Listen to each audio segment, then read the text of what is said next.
morning, good morning, good morning, and thank you for joining me on Friday's episode of the Roundtable Talk Show. It's Friday, and you know what that means. I didn't tell our guests, but I always tell people you don't want to be on my Monday show or my Friday show. And why is that? Mondays, I've slept all weekend. I'm rested. Fridays, I've been doing this show. I've been talking. The world has gone mad. So I have absolutely no idea what I'm going to say. But I know it's going to be fun. I know it's going to be interesting because we always have fun on the Roundtable Talk Show. That's what we do. So I'm going to ask you to do what I always ask you to do every day, no matter what day it is, Monday through Friday. I make the same request for you to go out and be an evangelist for the Roundtable Talk Show, because we need your support. And not only do we need your support, but your friends, your network, they need your support. They need the information that we share every morning, weekdays at 8 a.m. Pacific. So if you haven't shared this information, what kind of friend are you? Share it with your network. Friends don't let friends miss out on the Roundtable Talk Show. Now, while you're sharing the show, I'm going to go ahead and introduce our first guest. We have a real life angel from heaven on the show. Yes, we do. We got an angel here just for you. Now, Angel from heaven is also known as the CEO Confidant. He's an influencer, international TV host, public speaker, CEO consultant, board member, and philanthropist. In the last 21 years, Angel has empowered more than 1,500 CEOs in 33 different countries. He was born near Barcelona, and he has lived in 8 countries and speaks 5 languages. So I guess we'll have to see how he's doing during this global pandemic. Angel, good morning. How are you? Good morning. Very, very well. Thank you. What an introduction. I have to say it's the first time ever I've been introduced like that. So this Friday will definitely go to history. Thank you so much. I like making history. I like making history. It's fun. You're already making history. And thank you obviously to all the audience watching us. Absolutely. I love your background. I love your background. Now, you're a world traveler. You're all over this place. How has it been for you over the last year? Because I'm pretty sure your travel has been, maybe slightly altered. Well, totally altered. Totally altered. And not because of the restrictions. Well, it's mostly because, you have to stay in places like for 1 week or 2 weeks to quarantine and these kind of things. But thank God, we have remote working tools that we can use. But last year, as answering to your question, last year has been a year of awakening.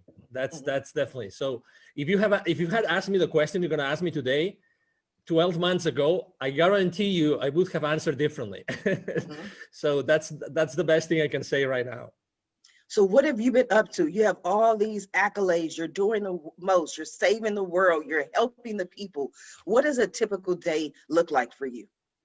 Thank you. A typical day, well, if I'm on vacation, it's different. But when I am working here in Dallas, Texas, basically, I take my kids to school. I have 3 kids. 2 of them still go to school. And after that, I just start my normal day. I have an intention experiment I've been doing for the last 3 years. For half an hour, I meditate with 8 other people from different places in North America. And after that, my day starts with, basically. Well, I didn't mean to interrupt, but I want to talk about that because that was unique. Most people, and I just ask random questions just because I'm curious, because you have so much going on, and people always tell me like Sharifa, you're busy, you never have time. So I'm like, what does a typical day look like for someone like you? But intention experiment, I don't want to gloss over that because I've heard about, morning prayer calls and meditation, but intentions and experiments don't typically go together. Please clarify. Thank you. So basically, a few years ago, I went to a conference of a gentleman. He's of a doctor called Dr. Joe Dispenza. At that event, I got to know, before going to that event, I had read a book about Lynn McTaggart because Lynn McTaggart interviewed Dr. Joe Dispenza. Lynn McTaggart, she lives in the UK, and what she does is she conducts worldwide intention experiments. Actually, you can go Lynn McTaggart, you can Google her, and she has a great book about that. So basically, intention experiment means that every single morning a group, we are 9, but a group of 8 or more people can meet up, and basically they decide, okay, so today we are going to intend for something specific that we want to happen. And we do that for a week. So every single week we intend for something that has been proposed by one of the members. So every week, again, we've been already 3 years. Every week we've been intending for one different thing that has been asked for one of the different 9 members of the team. And we're right now, actually, after so long, we are right now working on a book. We are writing a book called 10-Minute Miracles, because we've seen so many miracles happen. We've seen people healing. We've seen things changing in our lives. So it's been incredible. Obviously, in 3 years, I mean, 52 times 3, right? Means a lot of experiments, right? A lot of intention, weekly experiments. So that's what we do every single morning. We meet, we start talking, and then for 10 minutes, we put them nice music to intend, and all of us, following a specific technique, we intend for something to happen. So that's amazing. I'm trying to figure out how I can get in on this call, because I need some 10-minute miracles or some 5-minute miracles. I like quick, fast.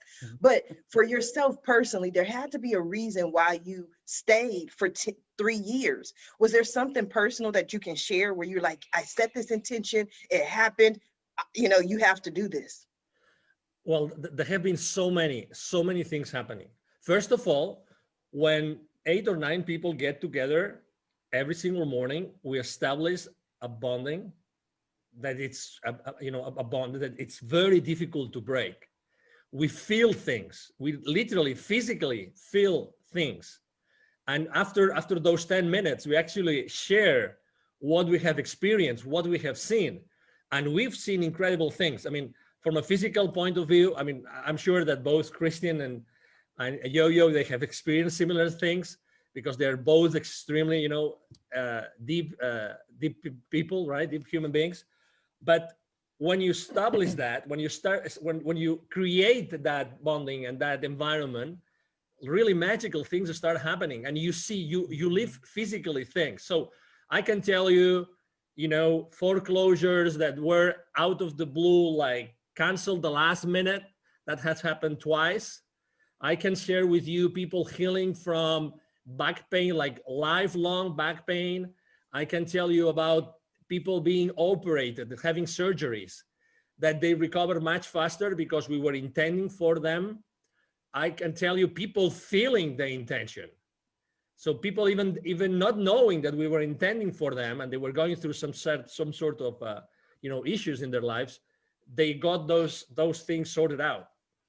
So that's why we're writing a book. There's so many things that have happened that there's one chapter for each of us right now in the book. Again, it's going to be called the 10-Minute Miracles. I love it. I love it. No, I'm so intrigued. I think I can talk to you for all day and pick your brain, so much in there. But Angel, I'm going to come back to you. I want to go ahead and introduce our next guest so we can start this conversation, because it's getting good. Miss Yamitra Wadeo.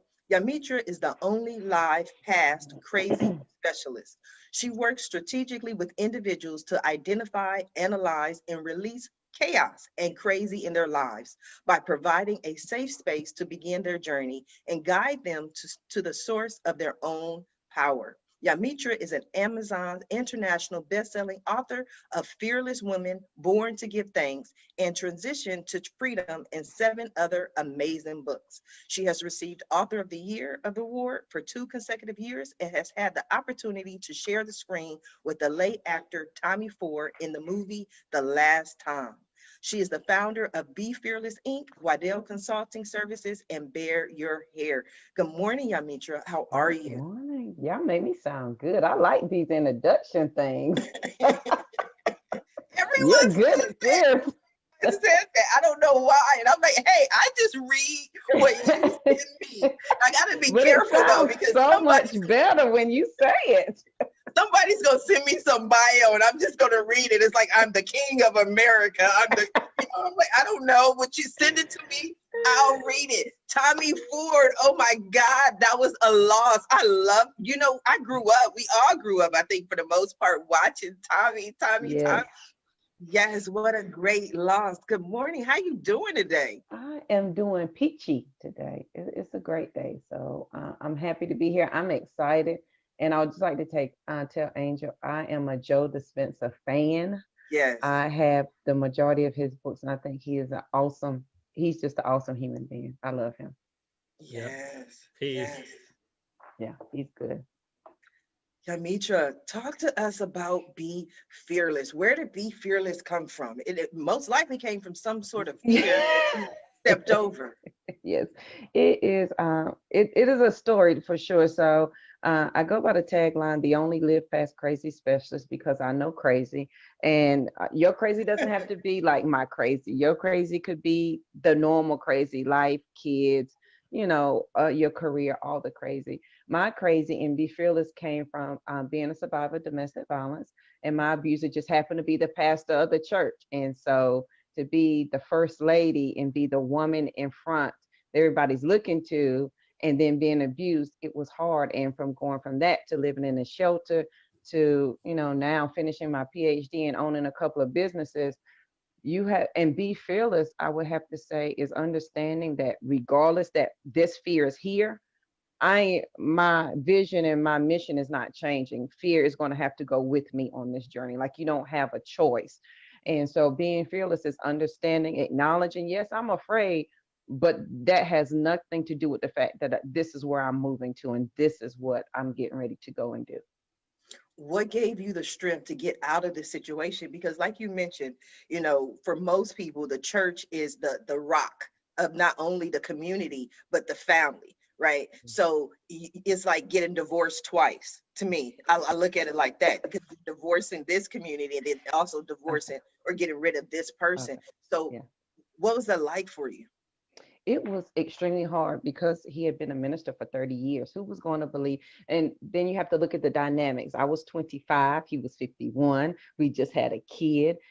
My family was 400 miles away. And who were they going to believe? A pastor who had been pastoring for over 30 years, or this young girl who seemingly married a man of status? And are they going to believe you? Or are they going to believe him? And so I essentially found myself fighting in the church, the FBI, because he reported me, said I kidnapped the children and moved states away. And it was a whole host of things. So on the day that I left was the day that I decided that I wanted to live. And I think it's a very fine line. And what I applied to that in life is sometimes we all have obstacles. And I break it down really simple. But did you die though? Like, you have to make a decision. But are you going to die when you make that decision? If the answer is no, then you have every right and every tool that you need to make that decision. And that's what I did. Like, I knew it was going to be hard. Who wants to live in a shelter and pick up pennies off the street with two kids? I certainly did not. But I knew that I the way I think, and this is where Joe comes in, that's why I love him so, that my current reality is just not, I don't agree with it. So I don't have to admit to it and I don't have to be subject to it. So if I can think a different thought, then that's what I'm going to do. And it has been a 16-year journey of living past crazy. And I'm a firm believer every day to give my words and my breath direction. So before I get up every morning, I give my words and breath direction to accomplish something every morning, even if it's to find abundance, to find the answer that I'm seeking, whatever it may be. That's what I set out to do, because I believe your words are absolutely powerful, period. Wow, your story, your life is powerful. That's why I love doing this show. I really do. I love it. I love it. I love it. It's a personal passion of mine. Yeah. That's why I get up every morning and do it, because it takes away excuses for people. Yeah. When people come to me and they say, "Well, Sharifa, I can't because," or I'm too this or I'm too that, or this person is stopping me. I'm like, you're going to watch January 8th episode of the Roundtable Talk Show. You're going to listen to those guests. And then, because if they can do it, there's no reason why you can't as well. And so much of what you're saying resonates with me in my life and my crazy, I guess. Mhm. But when I was in my worst times and I lost everything and was homeless, I would walk and I would literally speak to God, and I would say, "God, I know you didn't bring me this far to Yeah. just bring me this far." Yeah. So you went through all of that, owner of multiple companies. Was there a point where you said, "You know what? There's something better, something greater. There's something else out there for me"? Yeah, oh, absolutely. I'm a fan of quotes and affirmations, and I'm a nerd. And one of the things that I could not do when I was married was go to the library. And the first day that I left, I went to the library and I was like the little kid. I faced the wall, and I love to smell books. I know that's strange, but I love the way books smell. And I smelled books, and I had a stack of books in my lap. And the first book I opened, I couldn't tell you the name of it, but the quote that I opened up to was by John Wooten, and I'm also a basketball fan, and it says, "Don't let what you cannot do interfere with what you can do." Because I was like, JoJo, what is it that you can do? Because I couldn't find an attorney that would help me. Nobody wanted to help me because everything was so crazy. And that quote came into play because it says, if you focus on what you can do, what you cannot do will take care of itself. And I was like, well, JoJo, you already had 2 undergraduate degrees, so that must mean you're not stupid. And so I learned the laws of North Carolina for representing myself, and I went to court and represented myself, won the case, and I live by that quote. Don't let what you cannot do interfere with what you can do, because what you can do is a lot more than what you cannot do. That is just what you choose to focus on. So I live by that quote, and then 2 more. Never close your mind to an idea simply because it's miraculous, because the idea came to you for a reason, and you are absolutely qualified to be exceptional. You're just nervous in front of your current community. We're just nervous because I want to be the first millionaire in my family, and who in my family is saying that? But it doesn't negate the fact that I'm absolutely qualified to do that. And so when we focus on those things and eliminate the negative, it becomes an amazing journey. Yes, yes. We just gonna change that M to a B though. We gonna have you. Yeah. We gonna start with Yes. billionaires We'll now. take That's that B. Yeah. yeah. We gonna change that. Everything else Yes. I'm gonna stand in agreement with, but we just gonna make that change. Wow, what an amazing show. If you have not shared this show yet, go ahead and share it with your friends, because I always tell people, people don't believe me. It's the truth. Guests can attest. I do not select the dates that the guests appear. The guests decide what days they want to appear, and somehow, some way, there's Mhm. always a common theme. I don't know how it happens, just like Angel from Heaven probably doesn't know exactly how the 10-minute miracles happen, but we've seen them happen Yes. over and over and over again, which brings me to my next guest. And I know he's going to have a very important take on this conversation, Mr. Christian de la Huerta. With 30 years of experience, Christian is a sought after spiritual teacher, personal transformation coach, and leading voice in the breathwork community. He has traveled the world offering inspiring and transformational retreats, combining psychological and spiritual teachings with lasting and life-changing effects. Good morning, Christian. Morning, Sharifa, and thank you for having me. Well, I'm honored to be here. You are so welcome. What do you think so far, Angel? Yamitra, what do you think? What are your thoughts?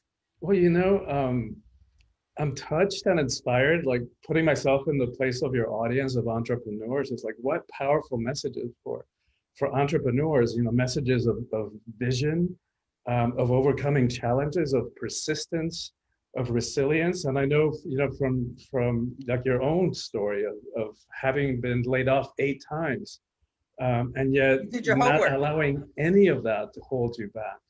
And here you are, going from state senate in California. It's like, wow, that's powerful and inspiring.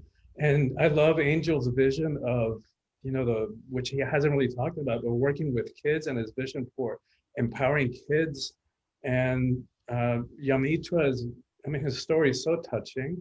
And the powerful message that if she can overcome that, is like we can overcome anything. And also her message of empowerment for all of us. Yes. What is Awaken the Soul of Power? Because I'm pretty sure it's going to resonate today.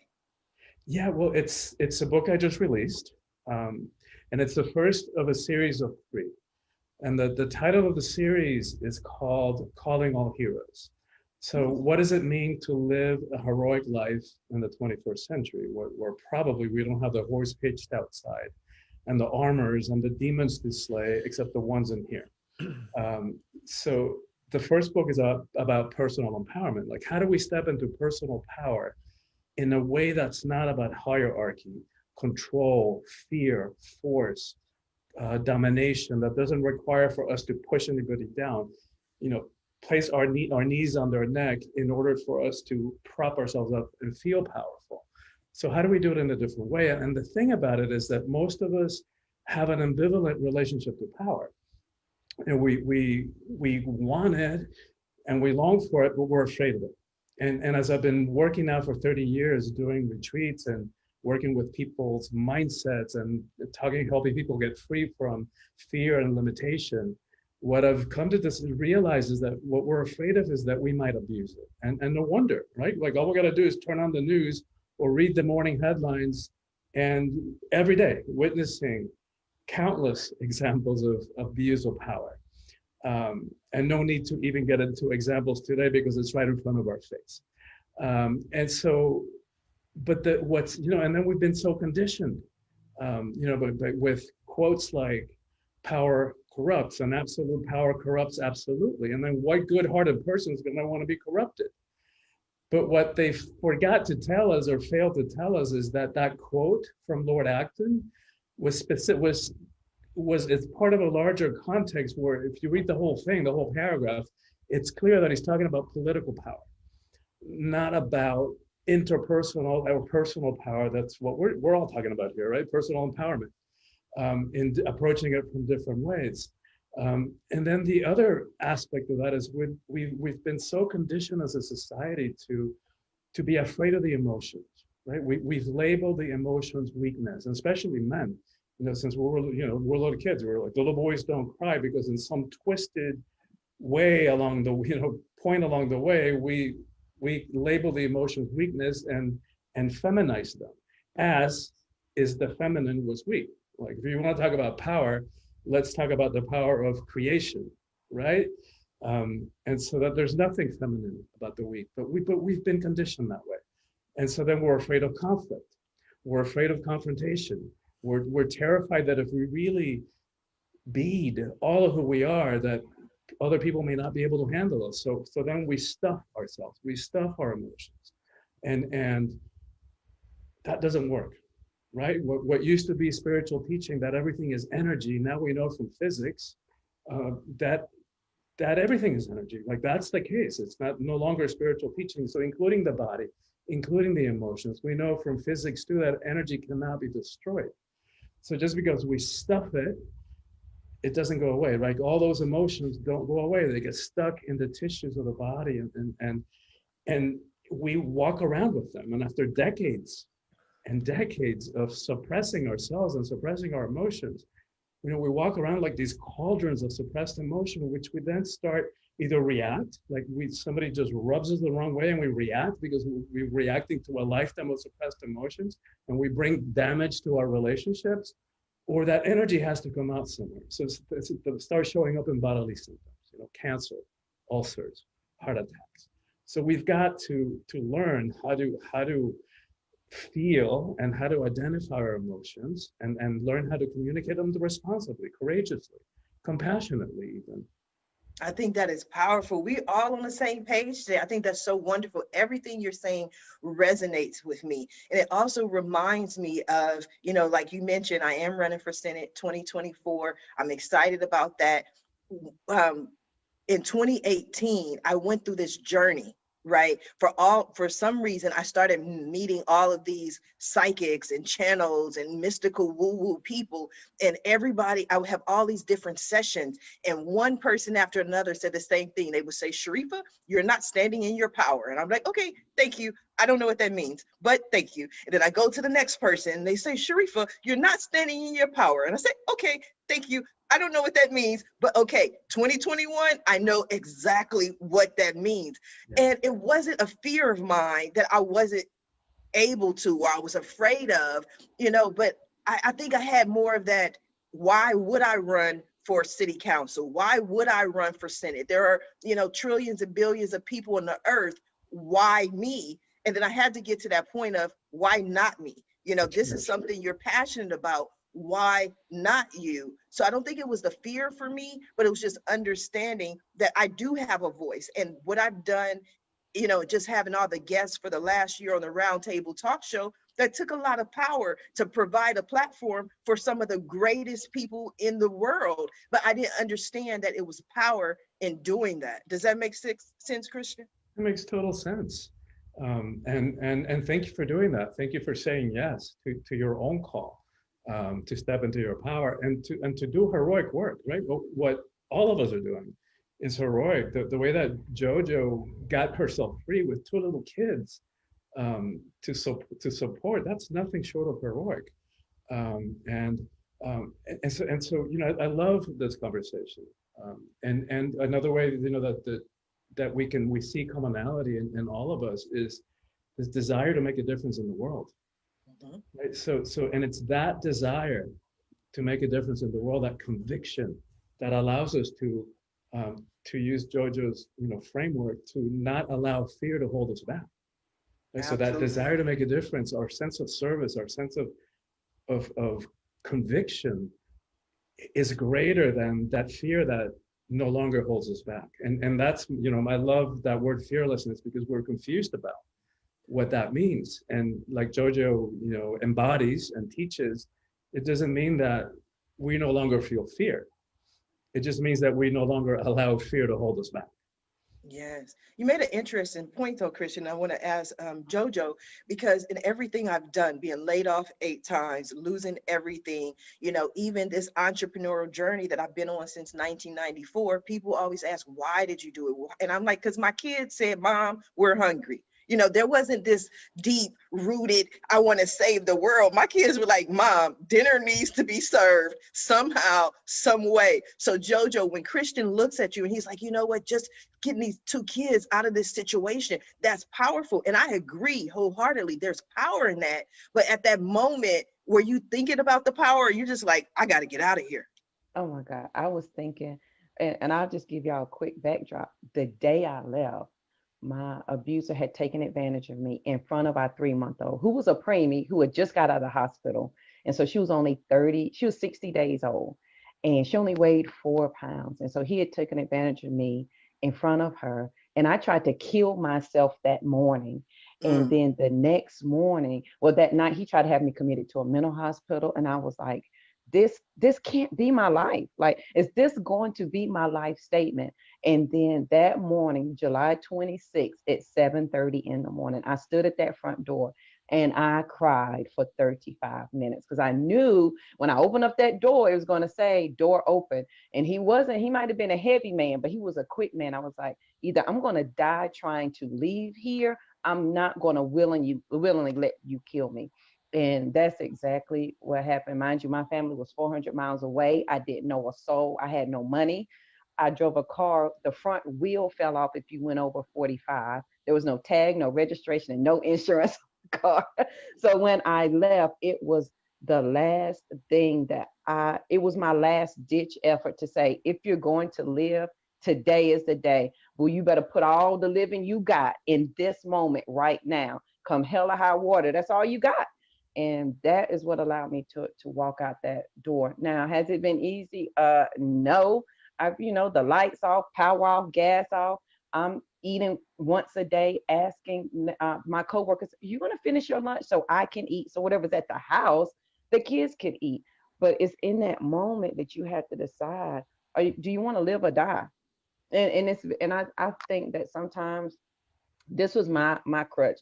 But it's so hard. It's hard to make a decision. I don't know. It's not hard. Making the decision is the easy part. What's hard is dealing with the ramifications that come with the decision.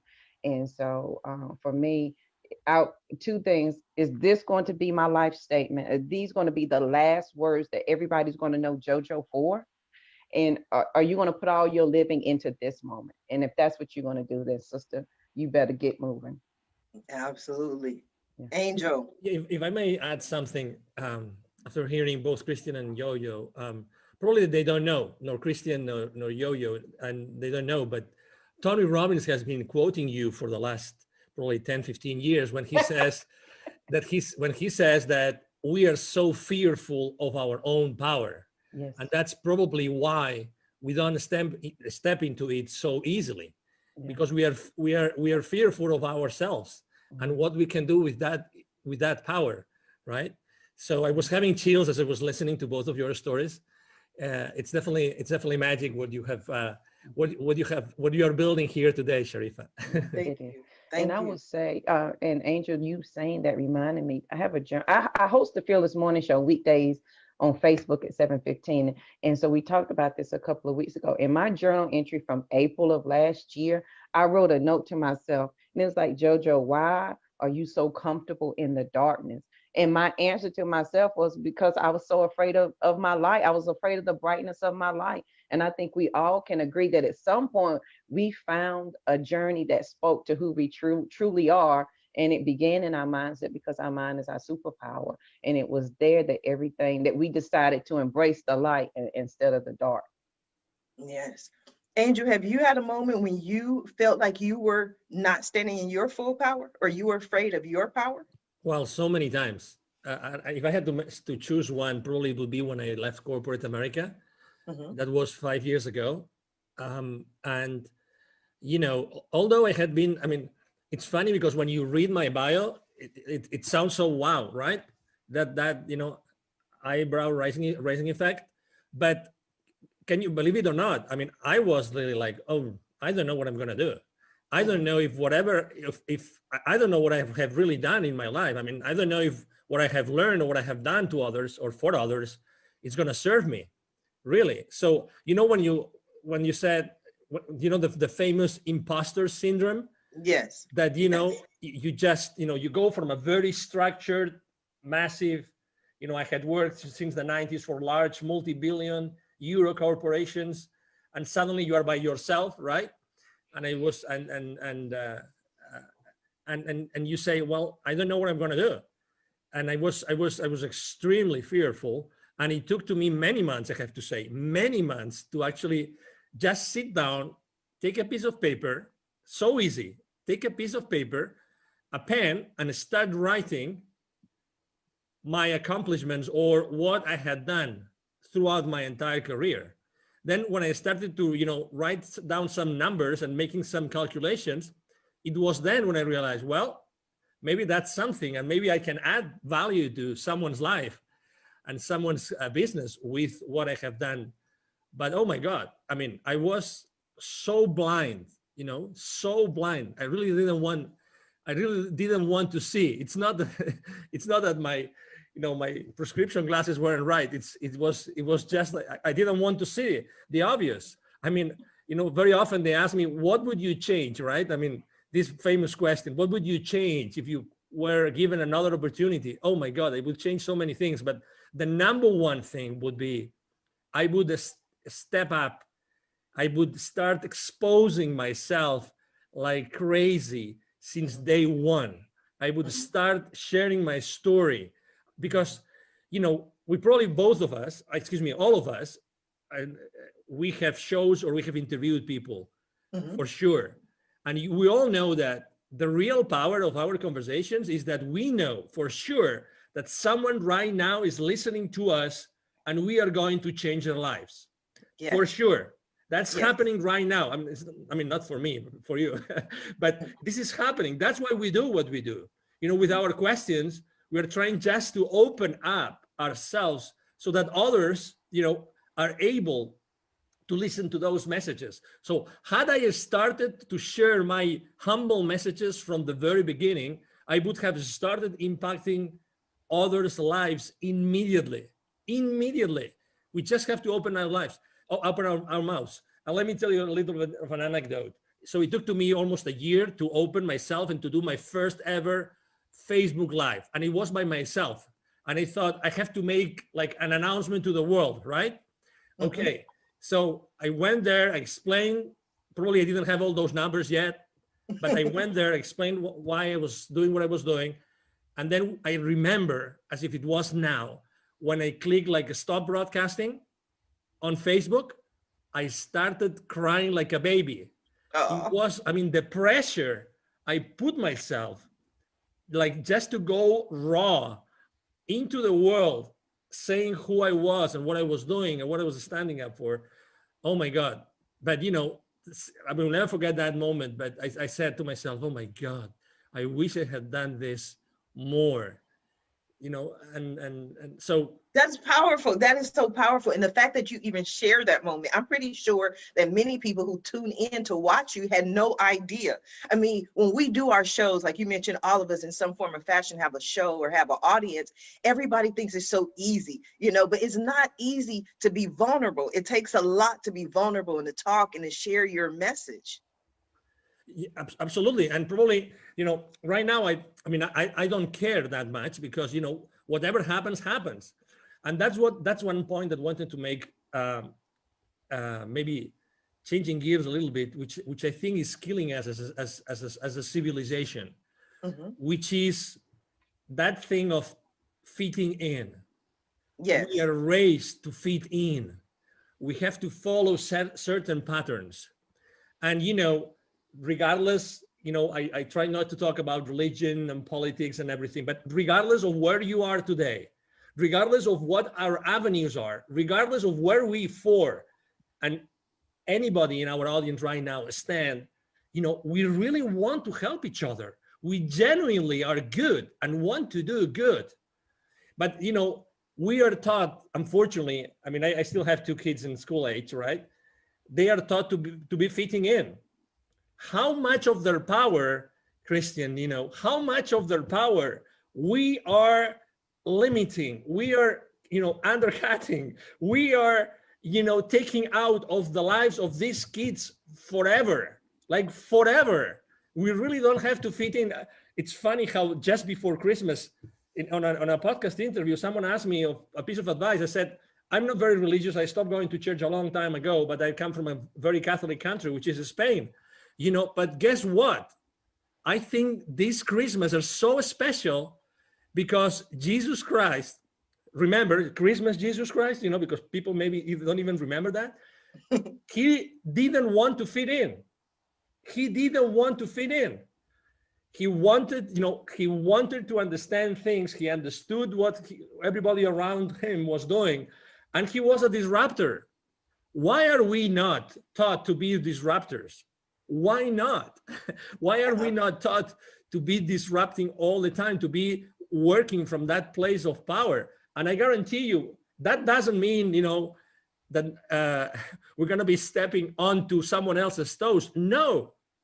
Then that's the big misunderstanding. We are raised to be competitive and to be fighting against the others. It's not true.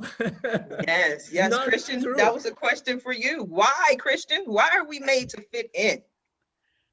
It's that because humans are, social animals. And because we haven't been taught, like our parents weren't taught, their parents before them weren't taught how to help boost a kid's self-esteem and sense of who we are. So we grow up without having a real core sense of identity. And I love what Angel spoke, except that the only word that I would challenge is forever. Because yes, in a lot of cases we give people give up their power forever. But I don't want to highlight that. I don't want to leave that in the space, because that is what the times are calling all of us to do, which is to reclaim our own power and find ways of expressing it that are a match for who we are. And it's going to be different in every time. And that's one of the ways in which I guide people by the hand in this book is helping them understand why we have a conflict with power. And part of it is that we've confused that there's different types of power. So one of them is, I talk about worldly power or egoic power, which comes from the ego mind, which we don't have time to get into today. But one of some of the qualities of that are we associate power with things that are outside of us, external. Like we tend to associate people who have money, who are famous, who are some part of they're either some part of a hierarchy. They're CEOs, or they have some political or religious hierarchy, or social or educational hierarchy. But the thing about those kinds of power is that because they're external, they're fickle, right? They're here today, gone tomorrow. Whereas the other kind of power, which I call soulful power, spiritual power, is inside of each one of us. Nobody can give it to us. Nobody can take it away. And it's actually more powerful, right? So I think of Gandhi or Gandalf, in The Lord of the Rings, where they're simple, monastic robes on their sandal feet, you would never know how much power they hold until it's needed. And then watch out. Like, Gandhi, and I know that you quote Gandhi, Sharifa, and be the change. And but he brought the British Empire to its knees when it was at its highest point, globally, in terms of global reach, without ever landing a punch or shooting a gun. And talk about power. Yeah, I think so often you make an excellent point. When we think about power, we think about power as far as putting people down, and like you said, keeping people down, or just simply brute force. Like we associate power with, I have to just go in and take over, and that kind of power. But I've learned that power can be gentle. You know what I mean? You can speak softly and still wield the same power without having to be aggressive or argumentative or controversial. Some things may wind up being controversial, but you don't have to just go at it at such a and the world is changing. One of the things that people keep talking about is that we're moving more towards the maternal. We're moving more towards the feminine energy of just, what are your thoughts on that, Christian? Well, it's a great question for me. It's one of the things that I'm passionate about, because my book is for everybody, of course, but it has a particular message for women, because I'm convinced that the single most important thing that needs to happen in the world is the empowerment of women, and not to make women better than or put them up on a pedestal. Women are just as capable of abusing power as men are. But it's because we have been so, as a world, as a species, we've been so out of balance for way too long. And for thousands of years, where the feminine, was made less than. And to that, we can connect all the other issues that we face. When women are in 50% of power, and when we all, regardless of what kind of body we're in, when we all reclaim the feminine, because we all have masculine and feminine energies in each of us. So when we all reclaim that, and when women are in at least 50% of power in this world, we're going to have a very different relationship to all of it, to war, to poverty, to hunger, to how we treat the environment, all of it. It's all connected to that. And so when I think about strategically, like if there was one thing that I could focus on in my limited time, here on this planet, that's what I've landed on. Because by empowering women, we impact everything else. Yes. Angel, what are your thoughts on what Christian had to say? Yes, it's funny because when I was still in Barcelona, and I had been working for an audiovisual company in Spain, and there was a headhunter, a lady headhunter, that came and offered me that position before. And when I left Spain and I went to live in the UK, I had this meal with this lady and asked her, hey, why did you come? How did you find me? And you came to my first job, and you came and you took me to the second job, completely different industries, everything. Why? I mean, why? Because I went from working, in a university to working in the private sector. And she said, because Angel, you have something. And don't get me wrong, I mean, that's the 90s, okay? So because you have something which not many people have, which is your feminine side is very pronounced. And I said, what do you mean? And why did it make me a good candidate for that position? And he said, because you see life differently, because you are able to put forward things that other people would hide.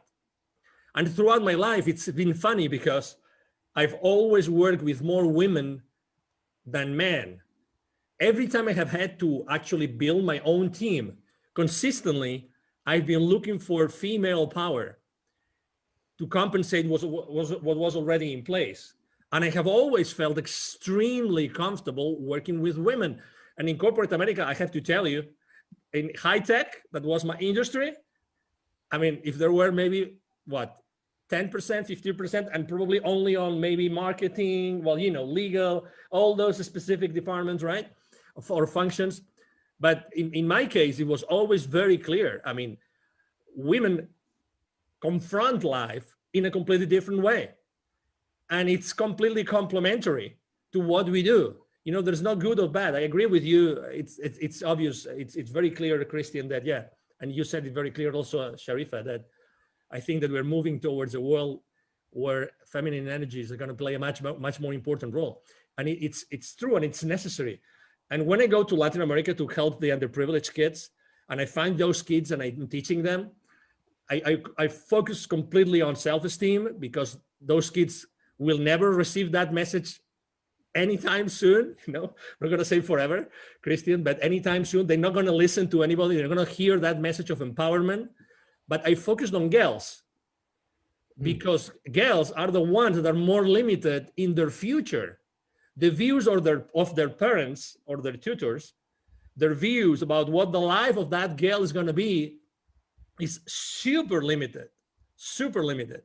I remember going to an area north of the state of Puebla in Mexico, where there are 186 different indigenous communities. Okay, so many different languages. All the girls work in the fields with the parents, and they help moms cooking at home and cleaning. That's what they do, right? In this entire area, every year from high school, because there's a high school in this entire area, there are 400 kids that graduate every year, okay? So only 2 or 3 of these 400 eventually go to college, and only 1 is a girl. Isn't it crazy? Crazy, crazy. I would love to hear JoJo's thoughts on that. I think that's definitely crazy. Yeah, I think that's crazy. But I think Angel and Christian both hit on something that as women begin to, first we have to understand the power of our energy. I just held a women's conference called Sister Rise, Revitalizing Individual Sacred Energy.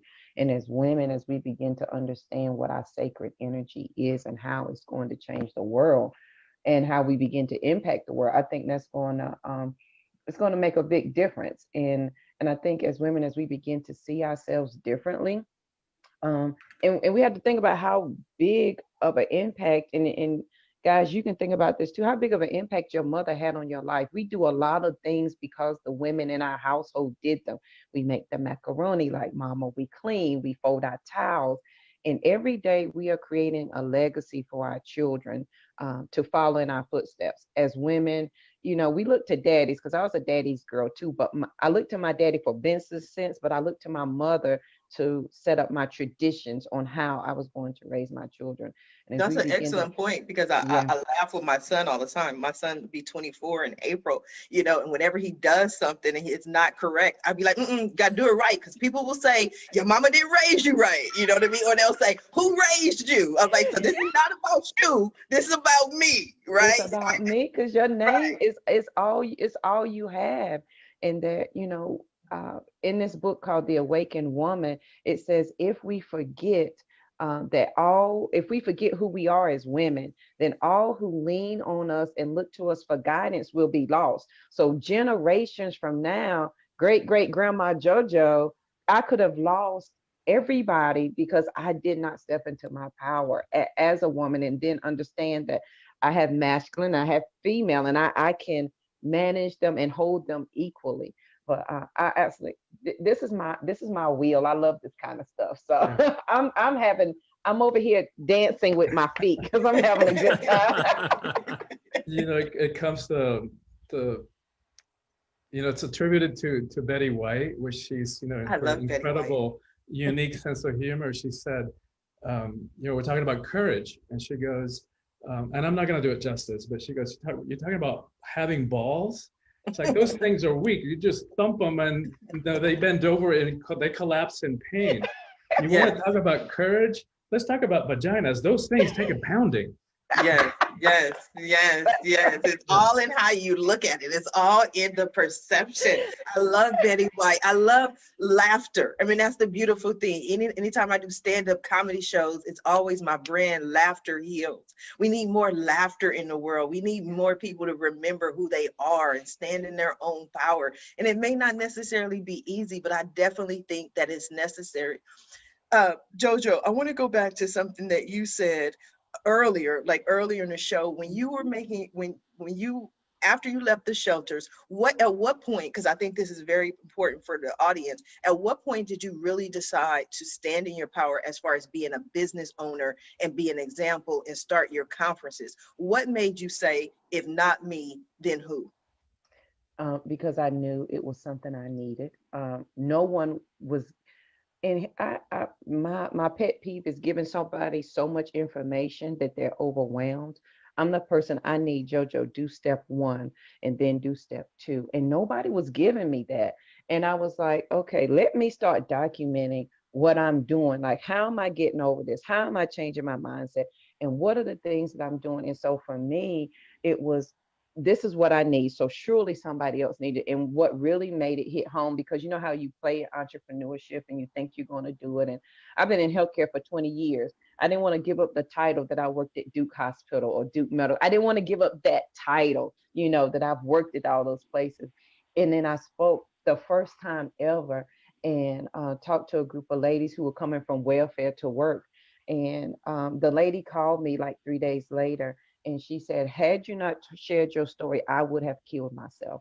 And I have a quote that I wrote right then, and it says, somebody is waiting to hear my voice, and they will not move until I move. So every day when I get angry and frustrated, like I can't figure this out, like I don't know what I'm doing, JoJo, somebody's waiting to hear your voice, and they're not going to move until you move.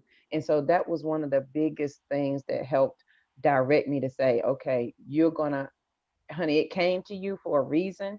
You survived and you lived for a reason, and now you must do something with it. I think that is so, so powerful, amazing. Now, we are coming down to the last few minutes of the show, and I must admit, I have greatly enjoyed this show. Me At the too. end of every show, I just allow my guests to speak directly to the audience, to everyone who is watching this show live, as well as everyone who is watching it in the archives, and let them know what you want them to take away from your appearance here today. And we're going to start with you, Christian. Good. Thank you so much. And I want to, add one more thing for the men in the audience, because the current system, of toxic masculinity that we've been living in for the last, who knows how long, thousands of years, is not good for men either. Right? Of course, it's oppressive women in ways and in ways that are completely unacceptable and enough. But it's also been incredibly limiting for men. Like, no wonder men, have a shorter lifetime. They die 3 years before. No wonder the rate of suicide among men is like 3 times. I forget the exact number right now, but it's way higher. I think 70% of the suicides in America are committed by white men. So it's not working, right? The system is not working for men either. And it's time that we all figure out a way to reconnect with who we are, to reclaim our own sense of self, our own sense of power. As far as I'm concerned, we're living in the most critical times in the evolution of humanity. Make it or break it time, right? And so whenever one of us feels that call, like all 4 of us here have to be more, to say yes in spite of the fear, and to step into roles that we don't even know how it's going to work out, that the universe has a vested interest in each of us doing that. Because as we do that, and when we do that, the ripple effects will be felt. And like everybody here was talking about, like Angel was talking about, making a difference. That's how we all get out of this collective hole that we have dug ourselves into. Yeah. That was powerful. And that was actually a very interesting statistic. I had no idea that 70% of suicides are white males. I did know I found this interesting fact out, is that more women than men attempt suicide, but more men than women commit suicide. Is because men do suicide in deadlier ways. Women tend to take a bottle of pills and wake up in the hospital, but they live to see another day. Whereas men, they're done, they're final, they get the shotgun, and it's over. So very interesting. We have to heal the world so no one is in that position where they even contemplate or even think about suicide. And we're all here to help them. Thank you for that, Christian. Angel, what do you have for us? Thank you. One of my favorite sayings is taking perfect action now. And I do that because most of what I do is I help both, you know, corporate executives and entrepreneurs to accelerate the growth of their businesses through expansion and exposure using different techniques. And every single time, I'm very involved here in the Dallas area with the different business accelerators, business incubators, etc. And every single time I'm helping someone reinvent themselves, pivot in their businesses, I always have this same conversation. You all have an immense power inside to create wealth for the rest of the world. All of you. Tony Robbins says something which is extremely smart, which is, you know, your wealth is totally dependent and proportionate to the amount of people that you are able to serve.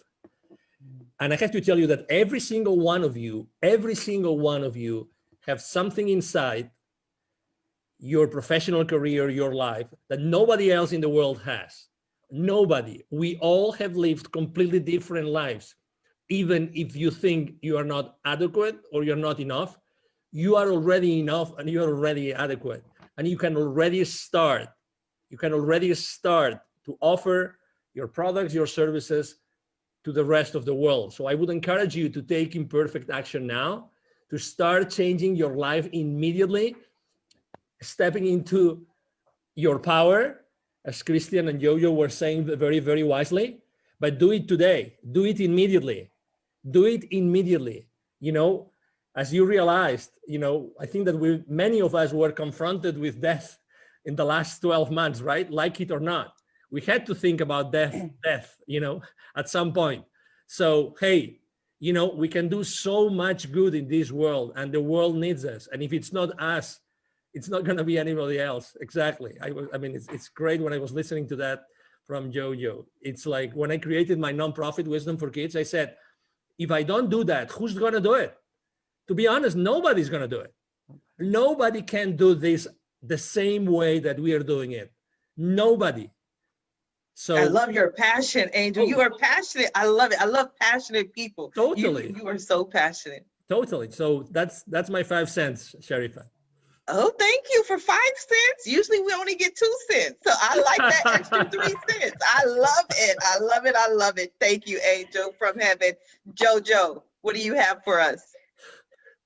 Angel, I want to give you a word that I made up, but I think it will fit just right with you. It's urgentaneously. Like we have to take action urgentaneously. My kids hate when I say that. I need it done urgentaneously. They're like, that's not a word. Doesn't matter. It is.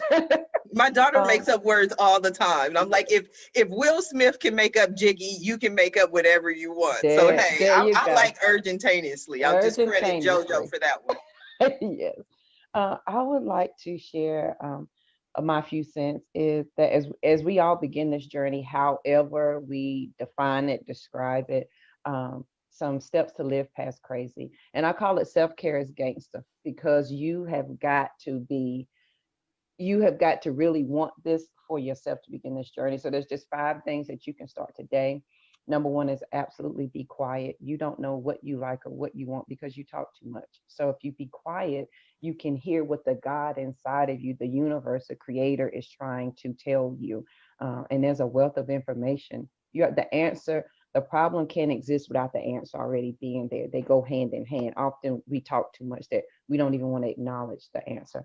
Number 2, be willing to understand. That means you've got to, at some point, acknowledge and work through all of your stumbling blocks. Ain't no way around that. Like, you've got to be willing to do that. Number 3 is allow space for yourself. Allow space for healing and grace. I learned that on this journey as I was growing, I had to make room inside of myself for JoJo to be great and not be small. And Grant Cardone says it's you do more damage by living small than you do by living great. And so you got to make space inside. And then when you do that, give yourself some grace and peace. Forgive yourself. Yeah, you made a stupid decision, but you made the best one that you could at that moment with what you had. Give yourself some grace and peace, sister, and move on. And then respect the power that's in you. And you do that with wisdom and peace. Respect that you are a superpower, and every day you have the option to pick your superpower up or lay it down. And I would tell you that, and people say, JoJo, I'm not like you. Like, I'm not powerful, honey. JoJo ain't either, but please let me tell you something. You are so powerful that you convince the God in you that you're not good enough to do anything. That's how powerful you are. You override the innate universe inside of you that says you're a creator to say that you're not. So you can't tell me you're not powerful. You do it all day, every day. It's just what you choose to do with it. So respect the power that's in you. And number 5 is release the need to be less than, those old habits and thoughts. At least I'm not as bad as, at least I didn't do that. Release those words because they hold you exactly where you want to be. And it's not until we're willing to take responsibility for where we want to go that we're able to leave where we are right now. So as you begin this journey, I welcome you on your journey, because you couldn't have came any other day other than today, because you couldn't have understood it. You couldn't have received it. It would have never made sense. You would have said, JoJo's crazy for real. And I would take that title because I'm the only Live Past Crazy specialist. I'll handle that title. So as you begin your journey, I welcome you. It's going to be amazing, and have fun with the ride. Absolutely. I have truly enjoyed today's show. It has been an amazing show, amazing week. I want to thank my guests for joining me here today on the Roundtable Talk Show. And I especially want to thank everyone who tuned in to watch the show live, as well as everyone who is watching it in the archives. Just because you didn't catch the live show does not mean you're not important. You are very important. We still need your support. We still need you to watch the show, share the show, but please don't just watch the show. Please don't just share the show. Support our guests. Visit their websites. Pick up a copy of their book. They came here this morning to share their message just for you. So support them. Their information, their websites are in the Facebook post. And if you're interested in more ways that I can help your business, or maybe you want to be a guest on the Roundtable Talk Show, please visit my website at asharifa.com. Until Monday morning at 8 a.m. Pacific, everyone have a safe and a blessed weekend. Bye now.